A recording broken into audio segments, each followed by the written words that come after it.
శ్రీరామ జన్మభూమి భవ్య మందిరం నుంచి వచ్చిన అక్షింతల్ని ఇంటింటికి పంపిణీ. బుచ్చిరెడ్డిపాలెంలోని స్థానిక హరివిల్లు కాలనీలో శ్రీరామ జన్మభూమి భవ్య మందిర అక్షింతలతో పాటు రామమందిర ఫోటోని పంచిపెట్టారు.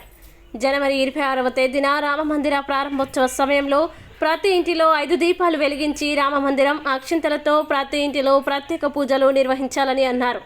ఈ కార్యక్రమంలో 10-15 వార్డు కౌన్సిలర్లు, ధనుష్, మొబైల్స్ అండ్ ఎలక్ట్రానిక్స్ అధినేత కళ్యాణ్, స్థానికులు తదితరులు పాల్గొన్నారు.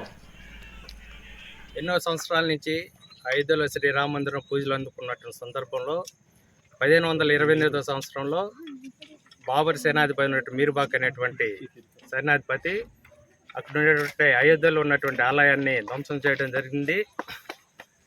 అతను వాళ్ళ యొక్క విజయాన్ని చిహ్నంగా అక్కడ 3 డోమ్లు నిర్వహించారు.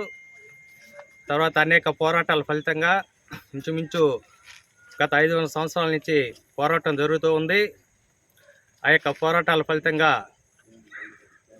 ఈరోజు మన యొక్క సుప్రీంకోర్టు తీర్పు ఇచ్చిన తర్వాత అక్కడ భవ్యమైనటువంటి రామ మందిర నిర్మాణం జరుగుతూ ఉంది.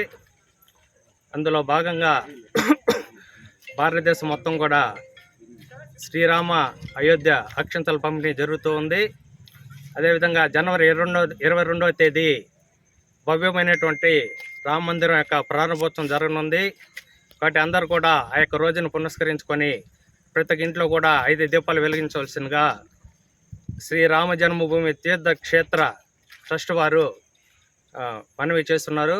కాబట్టి అందులో భాగంగా భారతదేశంలో ప్రతి ఇంటికి కూడా శ్రీరాముని నుంచి అయోధ్య నుంచి వచ్చినటువంటి అక్షింతలు పంచుతూ ఉన్నారు. అందులో భాగంగానే ఇక్కడ హరివిల్ లేఅవుట్లో ఈ యొక్క అక్షింతలను పంచుతూ ఉన్నాం.